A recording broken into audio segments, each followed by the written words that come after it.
अब हम निष्क्रिय ध्यान की विधियों के बारे में चर्चा करेंगे।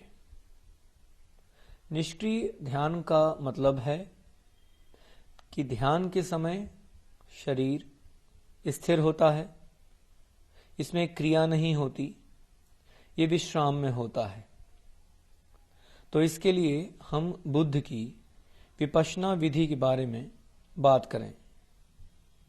विज्ञान भैरव तंत्र की व्याख्या में ओशो कहते हैं कि शिव ने जो 112 विधियां दी हैं ध्यान की, उसमें से यह पहली विधि है विपश्यना की।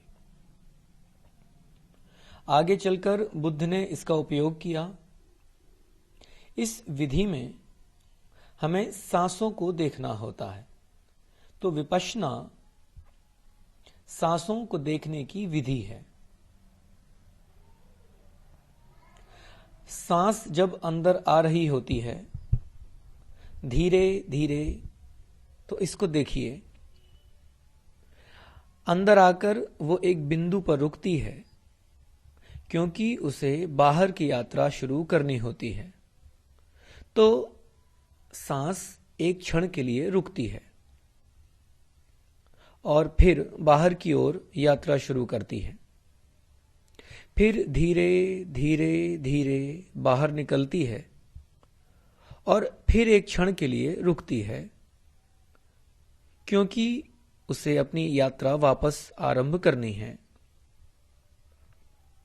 ये जो विश्राम के क्षण हैं, जब सांस रुक जाती है, एक बार बाहर की तरफ फिर अंदर की तरफ, इसमें शरीर सांस नहीं लेता। और इन क्षणों को ध्यान से देखिए, इन पर अपना अवधान केंद्रित करिए। आप पाएंगे कि इन क्षणों में विचार भी नहीं होता है, क्योंकि जब आप सांस नहीं ले रहे होते हैं तो मन रुक जाता है और मन का रुकना ही, विचार शून्य होना ही ध्यान है। तो जब कभी समय मिले तो अपनी सांस का अवलोकन करें, बस देखते रहें। और एक बात और ध्यान से समझना है कि आपको सांस को देखना है, इसका मतलब है आपको महसूस करना है। अंदर आते हुए बाहर जाते हुए सांस के प्रवाह को, इसके संबंध में कुछ भी सोचना नहीं है। ये बहुत जरूरी है, ये समझना। ये बात अपने अंदर बार बार नहीं लानी है कि अब सांस अंदर आ रही है, अब बाहर जा रही है। बस आपको देखना है, महसूस करना है।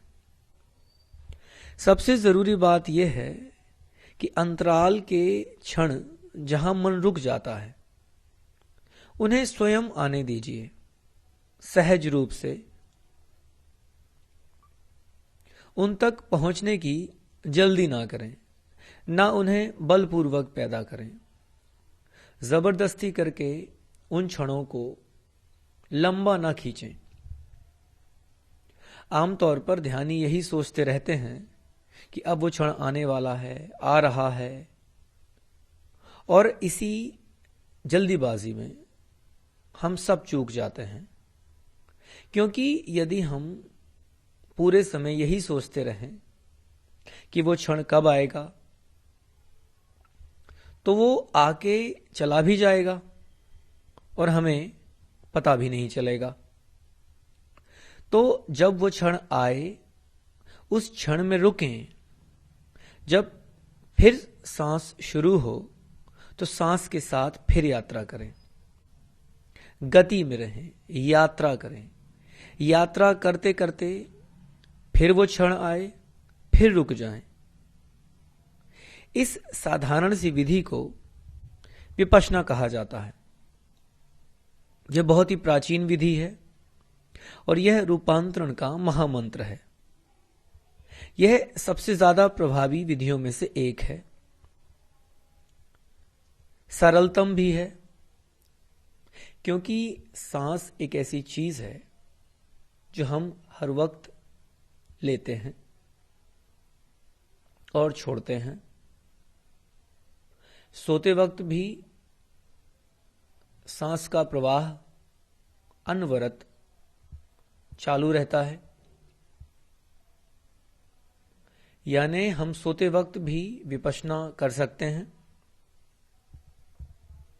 बस जो चीज जितनी सरल होती है, कभी कभी वो उतनी ही जटिल भी हो जाती है हमें समझने में। जैसे कि विपश्यना के लिए आपको एक बात समझना बहुत जरूरी है कि विपश्यना प्राणायाम नहीं है। आपको सांसों को नियंत्रित नहीं करना है, सांसों को जबरदस्ती गहरा नहीं करना है, उथला नहीं करना है, रोकना नहीं है, छोड़ना नहीं है, बस देखना है। स्वाभाविक रूप से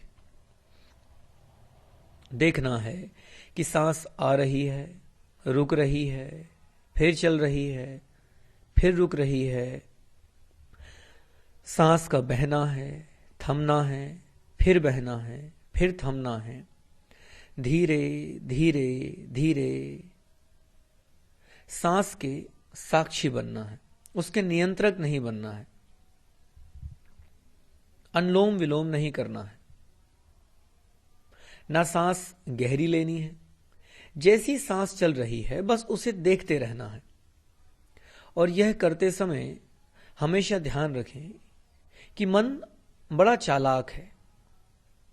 वो आपसे तुरंत पूछेगा कि अब कुछ मिलेगा, अब कुछ मिला क्या? तो इन प्रश्नों में उलझे ना। मन की पुरानी आदतें हैं तो विचार तो आएंगे ही। इनसे निपटने के लिए ओशो एक बहुत अच्छी विधि बताते हैं। जब विपश्यना करते समय विचार आए, जो कि आते ही हैं, शुरू शुरू में वो आएंगे ही, तो जैसे ही विचार आए तो झटके से सांस छोड़ दें, बस एक सांस झटके से। और जैसे ही आप ये करेंगे आप तुरंत महसूस करेंगे कि आप वर्तमान में आ गए। अचानक विचारों की धुंध छट गई और होश का सूरज चमक उठा। तो जब कभी विचारों में उलझें तो झटके से सांस छोड़कर उससे बाहर निकलें और आप वर्तमान में होंगे। और फिर अपना ध्यान विपश्यना पर केंद्रित करें। दूसरी विधि है होशपूर्ण जीवन की। बुद्ध ने हमेशा ही अपने शिष्यों को समझाया कि जब आप कुछ भी करते हैं, कुछ भी छोटे से छोटा काम होशपूर्वक करिए, जागे जागे करिए, वहीं रहिए, काम के अंदर रहिए, नाउ एंड हियर में, अभी और यहीं। आप जूते पहन रहे हैं तो देखिए कि आप जूते पहन रहे हैं, उसके साक्षी बनिए। देखिए कि आपने जूतों को अपने पैरों में डाला, फिर बंध बांधे। कपड़े पहन रहे हैं तो देखिए कि शर्ट पहनी आपने, उसमें बटन लगाए, लगा रहे हैं, पहला बटन, दूसरा बटन। आप खाना खा रहे हैं तो देखिए होश में कि आपने रोटी तोड़ी, सब्जी में डाली, मुंह में रखी, रोटी चबा रहे हैं। पानी पिए तो देखें कि पानी आपकी जीभ को छू रहा है और गले तक जा रहा है और उतर रहा है अंदर धीरे धीरे। हर एक चीज को जागे जागे करें, सोए सोए ना करें। छोटी से छोटी चीज आपके ध्यान को गहरा सकती है यदि आप जागरूक होकर कर रहे हैं। कंघी कर रहे हैं तो देखिए, कंघी आपने उठाई, बालों में फेरी, देखिए। सुबह आप ब्रश करते हैं तो देखिए, ब्रश पहले एक तरफ जा रहा है दांतों में, फिर दूसरी तरफ जा रहा है। बस देखें, ध्यान का एक सबसे बड़ा सूत्र है दर्शन की कला, देखना, जिसमें विचार नहीं होता, बस आप देख रहे होते हैं, आप जान रहे होते हैं। और ये छोटी सी छोटी चीजें करते करते जब कभी आप बेहोश हों, विचारों में उलझें, तो फिर सांसों को झटके से छोड़ दें और आप फिर वहीं पाएंगे अपने आप को। और जैसे ही आप वर्तमान में लौट कर वापस आएं, फिर अपने रास्ते चल पड़ें।